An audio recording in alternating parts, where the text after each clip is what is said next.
This is episode number 160 of the Guns Magazine podcast.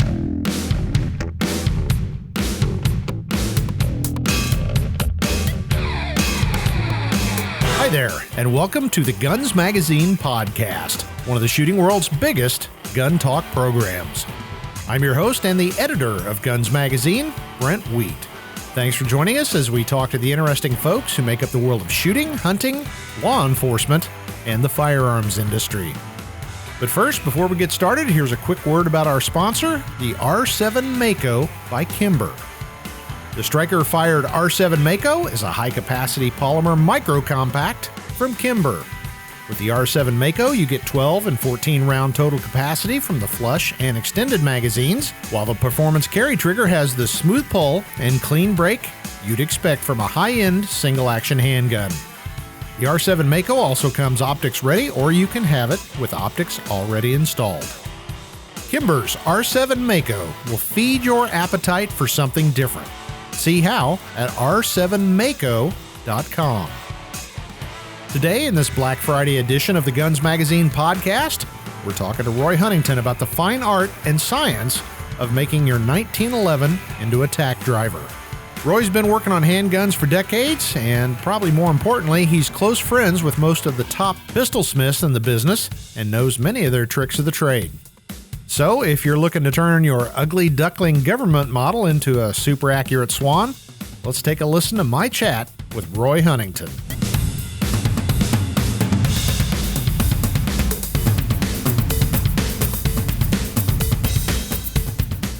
Well, good afternoon, Roy.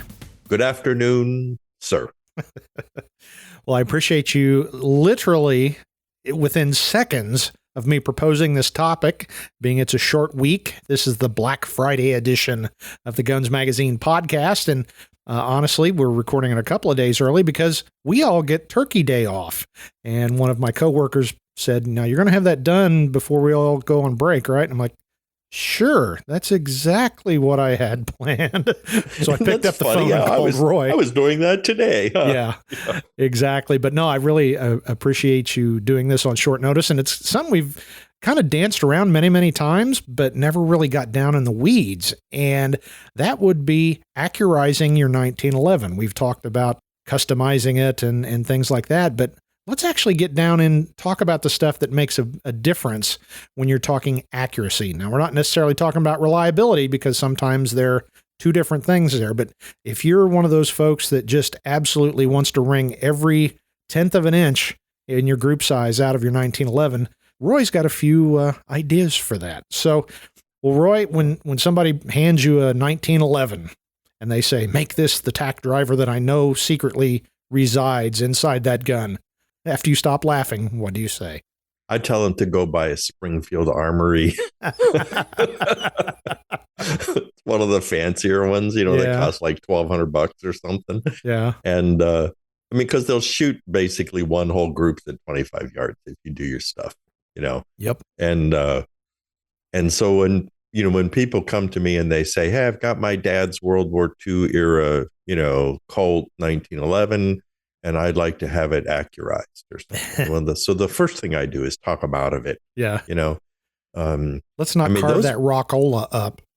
Yeah. It's like, no, that says Singer on it, and don't cut that up or put adjustable sights on it. So, those days are long past. I remember, 30 years ago, they were $350, $400 guns, and I bought my share of them. Well, now they're $2,000 guns. Yeah. And so if you've got kind of a beater World War II era 1911, almost regardless of the brand, you're sitting on $1,500 to $2,000 at the minimum. Yep. So don't. Well, and I think on the other extreme of that, you made a good point that we have said many, many times. The overall quality of firearms today is that we're living in the golden age. Obviously there's variability when you're making 1,000 widgets a day. Some of them are going to be tighter and better than others, but overall, the quality of the guns coming out today is pretty darn good. Well, and you're exactly right. And we're really talking about two different things here. If you want to have fun and take some beater 1911 you have, fill in the blank, and just have fun with it. Well, that's great, you know.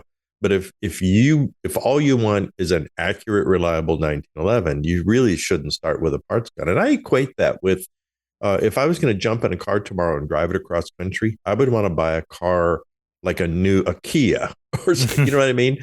I mean, one of these ones that all look the same and they're dead nuts reliable and they all go 350,000 miles and chances are good you're going to make it across the country. I wouldn't borrow my neighbor's hot rod, you know, because he's had a little bit of this and a little bit of that. And he was managed to put a Chevy engine in, but used a Lincoln transmission and, you know, and you really don't know. I mean, sometimes he can get to O'Reilly's Auto Parts in it and back without having to fix something. And so that's kind of two ends of the extreme there. But so yes, I mean, I just tested a gun the other day. It's going to be in American Handgunner. It's a new commander size, less bare 10 millimeter auto. And so, I mean, it's probably a $3,600 gun, I'm thinking, which to some people that sounds, you know, horrific, but you can spend that much building a custom 1911 really easily. Well, I shot this gun and at 25 yards, it basically shot one ragged hole. Wow. And I mean, it's you and I both. I mean, that's how it is nowadays. You know, if you buy a quality 1911 from Kimber or, you know, I mean, really you fill in the blank today, except probably Colt. Did I just say that out loud? You said that out loud. That shall be stricken from the record. I know. But well, they try at least. They try, you know, which is good. Bless their hearts. I know. Dan Wesson's, they're excellent guns. Yeah. And so that would be the thing to do. But then I guess to get back focused here on what you're talking about, let's say you have a Series 70 Colt or a Series 80 Colt 5-inch 1911. You've had it for years. You probably bought it new, you know, and so there's really nothing of note about it. I mean, those guns are worth $800 now, even just sitting like that. But they were never actually really that accurate. I mean, they were like 2.5-inch guns, if you got a good one, you know. But if you want to turn it into an accurate gun, there's kind of like a whole list of things you need to do. So let's go down that list. There's two ways to do it. You can you should probably get help from someone who knows what they're doing, i.e. send your gun to a pistol smith and say, would you please accurize this gun for me? And then, so to do that, he would probably fit a match barrel. He would either do an action job with your stock parts, which I don't recommend doing. So he would substitute like a solder and slide 1911 parts kit, would probably upgrade the springs to something, you know, more modern. You know, may or may not need to fit the slide, probably not for what the average person needs, you know, because when you fit the barrel and then he fits the link and, you know, everything goes pretty good. But if you have a decent trigger and a good barrel that's fit to the bushing, you're going to have a gun that's going to shoot 1.5 inches, you know, an inch, 1.5 inches. But most people can't shoot that well anyway.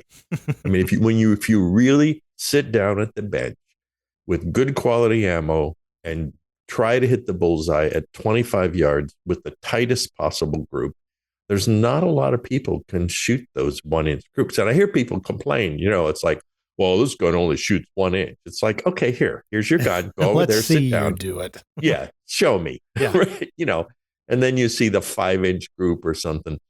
At some of the videos I make, I shoot at targets, you know, and pretty regularly in the comments, people say, well, I can't believe you shot that group offhand. Well, first of all, you know, we've been doing it 150 years. Yeah. But you just take your time and learn how to do it. So chances are good. The 1911 they probably already have probably shoots better than they think it does. You know, so that's one way to do it, is send it up to somebody who knows. The other way, and it used to be really popular. Nowadays, it doesn't seem to be so popular anymore, except with the polymer pistols. And it's buy the drop-in parts, you know. Well, I've actually put a lot of Apex triggers in lately for different guns, you know, Hellcats and stuff like that. Yep. And it's actually doable. I mean, just the average schmo. Even editors can do it? Even editors can do it. And I mean, if you've got a pin punch and a little hammer and a piece of tape and a good light and your reading glasses, you can actually change one of these triggers out yourself. You really can. And they make really good videos on, on YouTube, and they walk you through step by step. And so you could do that. And a lot of this polymer pistol stuff really is pretty much drop in. I mean, you buy a match barrel from somebody, and you drop it in your Glock and you put a trigger kit in it, and it works. And it almost always shoots better than it did before. But 1911s were designed, 20 years ago. Yeah. And there's a lot going on in there. And so it really needs to be fit. So you can buy a drop-in barrel, and you can buy drop-in trigger parts. As a matter of fact, Nighthawk Custom has a really interesting thing, and I can't recall what they call it right now, but I've had a couple. Yeah, it's a trigger like a module. Yes. And you basically just replace the existing action, and it's a little module. It drops right in, and I've had it in probably 20 different 1911s. I mean, everything from arms core to the high-end custom guns that I have, and it worked in every single one of them. And I think that's probably the most important thing, is to have a really good trigger pull. And so I would probably start there. I would either buy one of those triggers or buy a cylinder and slide kit. They say that they're drop-in, and 95% of the time they are. That's not 100% though. No, and that's not 100%, and so I just did an insider column. I think it's just now out, or it's coming out, and it's how to perform a little 5-step safety check on your 1911. Mm-hmm. And so I think it's important, if you do any of this kind of stuff, that you have to make sure that you haven't made the gun unsafe. Yeah. Or more unsafe than it was before. So then, so if you're going to do this, more unsafe than it was. I know. I've had that. I've had people bring a gun over. They say, "Hey, can you fix my gun?" And I'll get it and do a little safety check. And I had one time, and I took it. I said, "Watch," and I cocked the hammer, and I gripped it so the grip safety was on, and then I shook the gun like that, and the hammer fell. Yeah. And I said, we have to start the beginning here, But for what you say, how do you make your gun more accurate? I think having a really good trigger is the most important thing, because we had a writer years ago, and he had a setup that he made, or he found it or something, but you could put a 1911 barrel in it, just the barrel, and then it had a little breech on it, and it would close up, and then you could shoot it that way. And so it was this almost like a pressure testing machine kind of a thing, except so what that let him do was that let him test the intrinsic accuracy of just the barrel. So it wasn't fitted in a gun. It didn't have to have a special barrel bushing or anything. And so I remember he did this really comprehensive article, and he knew what he was talking about. And I really expected, this old, battle-worn World War II Colt barrel was going to shoot 4 inches, and this uber sexy, fancy $500 match barrel was going to be one whole groups, And when the dust settled, there was really almost no difference between any of them, right?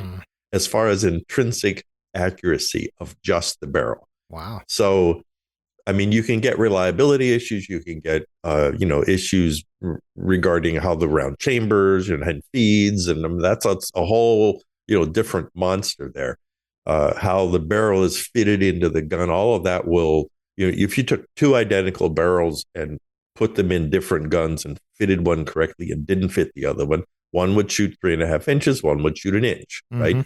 Take both barrels out and put them in this jig, they would both shoot the same. Yeah. So I was really amazed by that, and it made me sort of really rethink this whole 1911, accuracy thing. Yeah. Well, one of the things that people always seem to start talking about is the barrel and barrel link interface, and getting that various and sundry voodoo, that barrel bushing. Sorry, I don't know why I said link. The barrel bushing.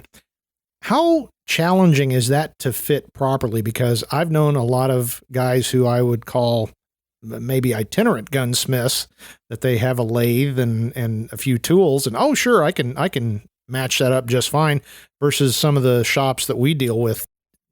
Can your local Joe machinist, part-time gunsmith guy, can he do an adequate job there, or would you suggest maybe something a little more elaborate? It really depends on the Joe, but if I were going to build you a gun, depending on how much you wanted to spend and what your final result was, is I would buy a match set. So I would buy a barrel and a bushing that was pre-fitted, because they know what they're doing, right? Mm-hmm. So there you go, it's done. So you fit the bushing to your slide, and then you will probably need to change the swinging link, it's called. And what that does is when you shoot the gun, it starts to recoil. That link pulls the barrel down from the locking lugs that are in the bottom part of the slide. So when everything goes back to home, that link then pushes the barrel back up into those locking lugs. So if you don't have a really good fit there, the barrel's going to end up sitting in a different spot every time. Yeah. So you have to remember your sights are on top of the gun, and the barrel's inside of the gun, and the barrel moves around a lot. So the only critical moment on a 1911, or any auto pistol for that matter, is when the slide closes that last few thousandths of an inch and everything locks up, right? Mm-hmm. So the slide is home, the barrel is seated in the bushing correctly, it's been pushed up into the locking lugs, and so your goal is you want that to all end up exactly the same way every time. Because if you don't, there you are aiming with your sights, which are on the slide, right? And you take a shot. So now the slide runs and goes back, except now the barrel has maybe seated just a little tiny bit, a couple thousandths off. Yeah. Well, now your sight's aiming in a different place on the target. You see, because they're like the barrel's pointing over there and your sights are looking over there, right? Yep. And so, yeah, that's why auto pistols with fixed barrels can often be extremely accurate. Because the barrel doesn't dance around, right? You still have a slide that might mess around, and people have done experiments with that, with auto pistols and fixed barrels, and putting the sights on the barrels, as opposed to on the slide and stuff like that. So this all may sound a little more complicated than it really actually is, but we're talking the difference between buy a stock Series 70 Colt from the 80s. And it'll probably shoot, 2.5 inches, I would think, probably, with good ammo if it hasn't been abused. Spend $1,000 on the same gun and buy a better trigger and a better barrel and a better bushing, and fit it correctly. And now you've got a gun that shoots, 1.25 inches, 1.5 inches. Yeah. It's so, I don't know. It's whatever you're chasing. One of the things that I've run into recently is the recoil spring. And I know it has an effect because everything that you do to the gun has an effect in some way, but I've realized it has more of an effect on accuracy and especially reliability than even I realized. So springs, how vital is that to the whole process in terms of accurizing? Sure. The recoil spring isn't as critical as far as accuracy, but it does make the gun run more reliably when you have the right pound. Most people tend to put springs that are a little bit too powerful, a little bit more than you actually need, which can kind of batter things eventually. And you'll be surprised. I've taken a standard 1911s and run the spring down to almost nothing, and the gun will still function. It beats itself to death, of course, but it'll still function and chamber around and, and all kinds of stuff. There's something that people don't really think about with having to do with springs. And that is that if you have a hard recoil spring, then the recoil spring is the one that goes, in the front, right? Of a 1911. Now, when the gun fires, the recoil spring compresses, and so you have to have enough ammunition power to be able to cock the spring, or to be able to cock the gun all the way back. Right. Well, people forget that they're actually cocking the hammer spring at the same time. Yep. Right. So part of an action job like that would be to lighten, possibly lighten the recoil spring by a pound or two, just to get things to run a little smoothly and they're easier, to run the gun. Chances are good you fit the gun better, so it runs more easily. But then you can also lighten up the hammer spring. And so not only does it take less effort to cock the hammer spring, but also as the slide goes back over it, you get a different feeling. It's really an interesting feel. As a matter of fact, I've had guns that were tuned to such a degree, 9mm ones, and the slide almost ran so slowly. It was like this ka-chunk, ka-chunk, Well, I was going to say this gun that I'm talking about, you and I shot, and you were the first one to tell me, because I could tell it was different somehow in the recoil impulse. And you said, boy, I think that spring is pretty soft. And it made it for a wonderfully shooting gun in terms of comfort, because the slide was kind of, hey, I'm going to go back and then I'm going to go forward. But we ended up having some reliability problems. So, well, and you're exactly right. And it's also because of that, the inconsistency when you get too light of a spring, that also doesn't seat things correctly at the end of the cycle. So if the spring's got to be heavy enough that everything goes back where it belongs, but also not so heavy that it beats everything to death.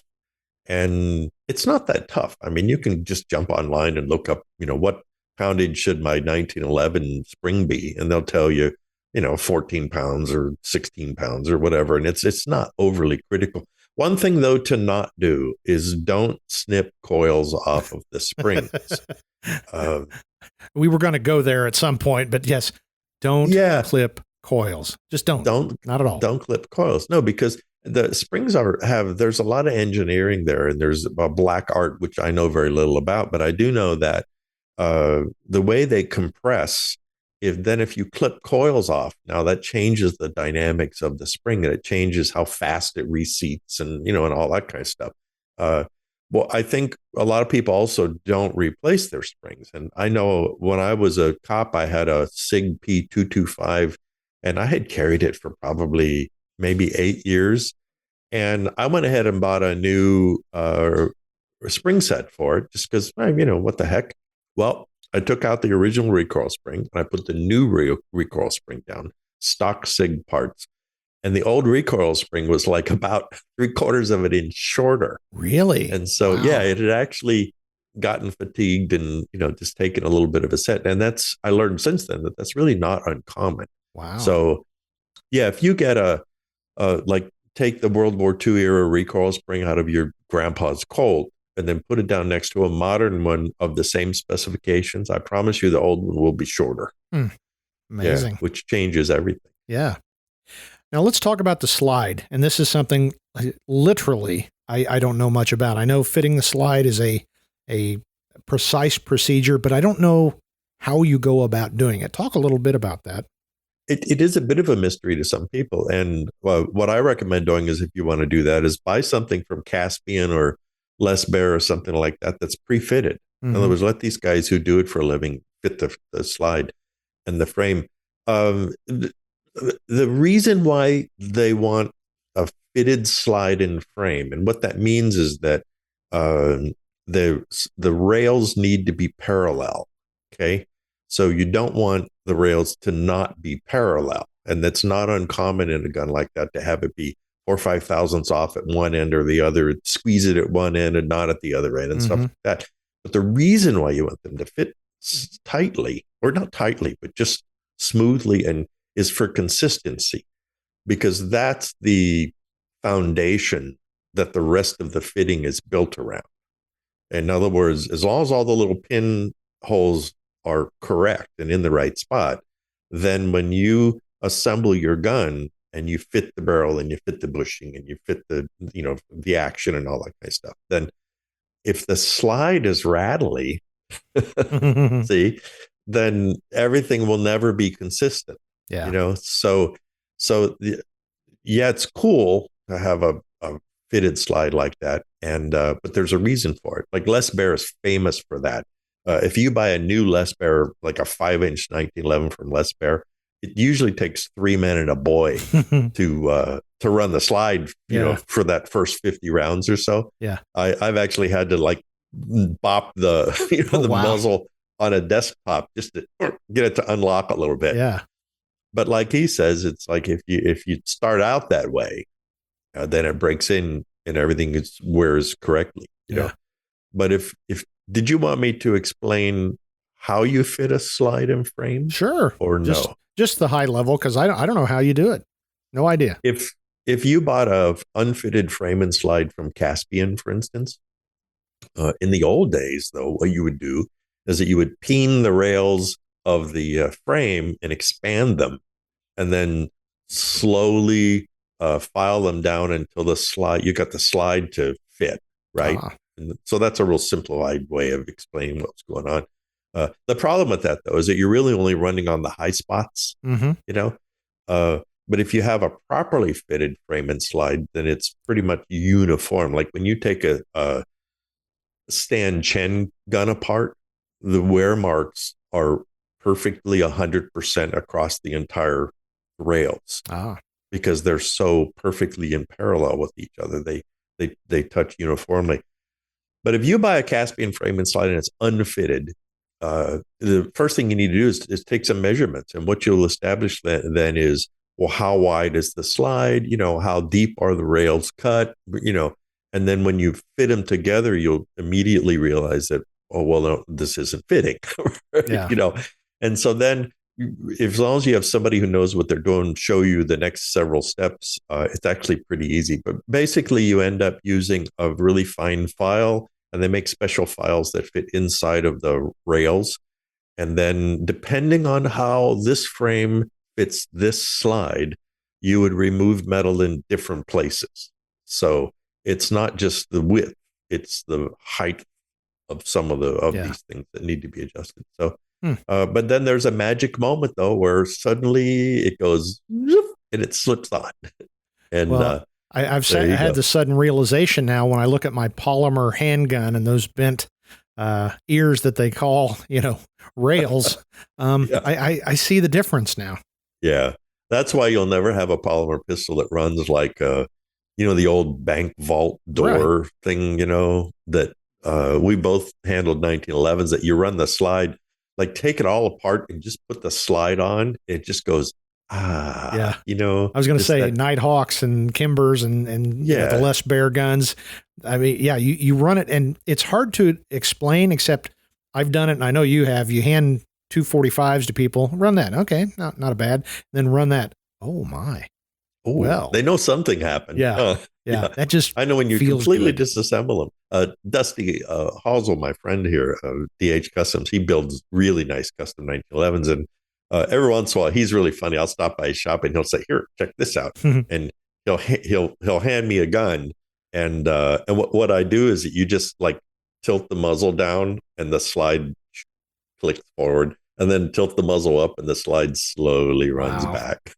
But the miracle to me is the fact that you can take them and that you really can't feel any play.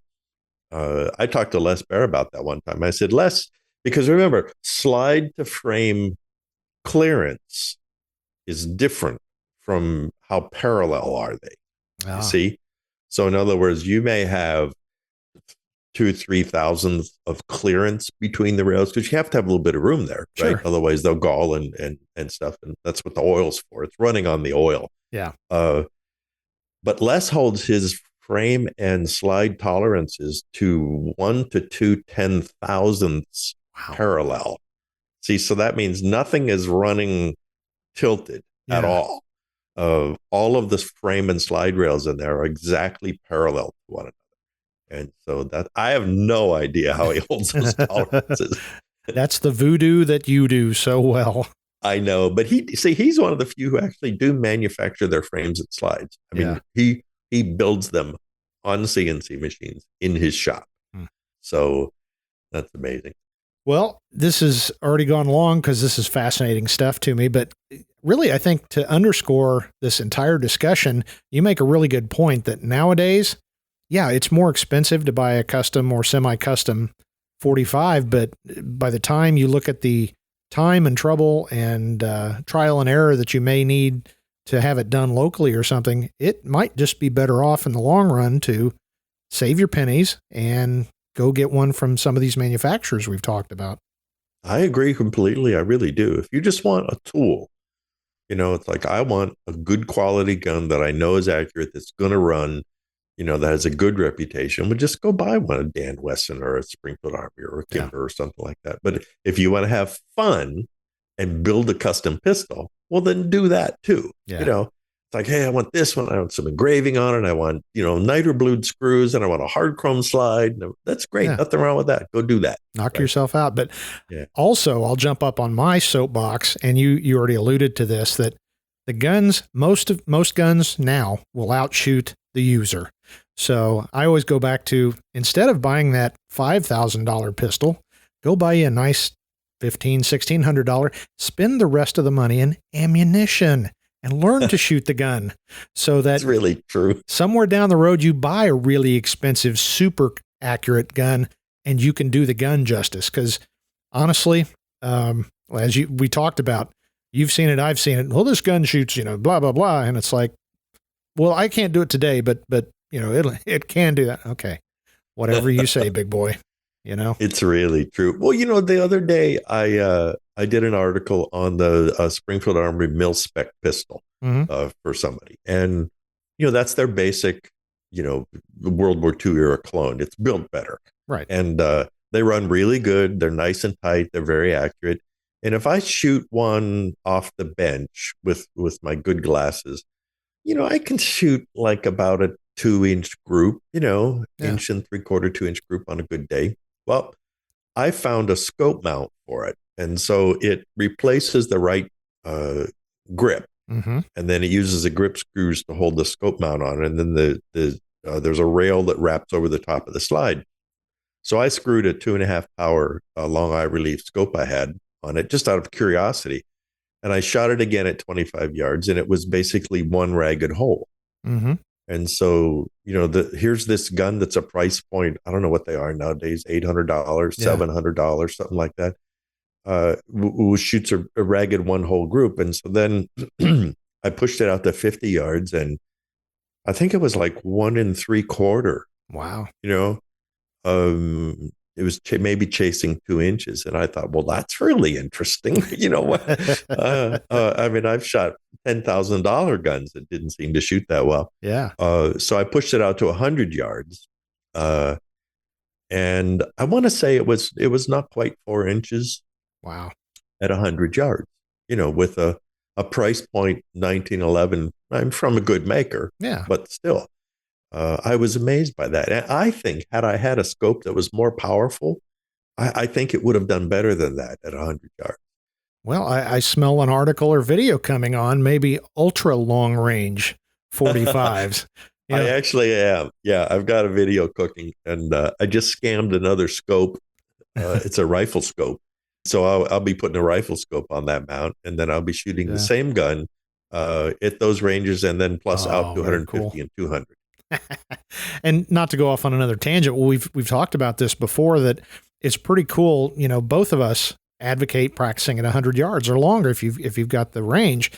And to see people, sometimes the look on their face or what they say after you've made hits on the steel at 100, they're like, "What? I didn't think that was possible." Oh, it's possible. It's absolutely possible. And guys that are a lot better shooter than I am can do it all day long, So it's truly, it's not the gun. It's the person holding the gun, or as some people say, the loose nut behind the gun. So make sure you can do your gun justice before you start spending money on this super master blaster, one of a kind, $5 million gun. Of course, if you can afford the Meteorite gun from Cabot, okay, I'll believe anything you say. $250,000 or something like that. I think. Yeah.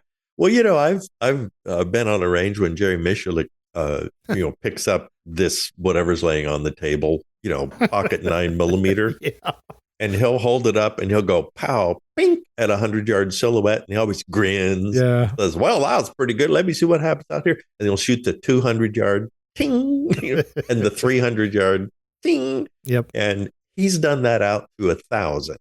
Jeez. And I mean, gosh, I will say this, though, that he has the world's best trigger control, and that's really what it's all about. Yep. So cool. Well, cool. Well, great talk on this Black Friday edition of the Guns Magazine podcast. And again, I really appreciate you doing it at the last second so we can all take a well-earned rest over the Thanksgiving holiday. So, well, Roy, I hope you've got great plans for Turkey Day here in a day or so, or at least it'll involve turning powder into noise. We have Pork Loin Day this year.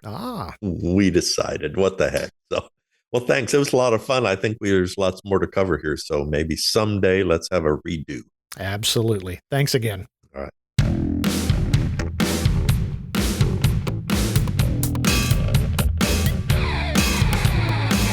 I always have fun talking to Roy, and like me, I'm sure you learned a thing or two about wringing the ultimate accuracy out of your 1911.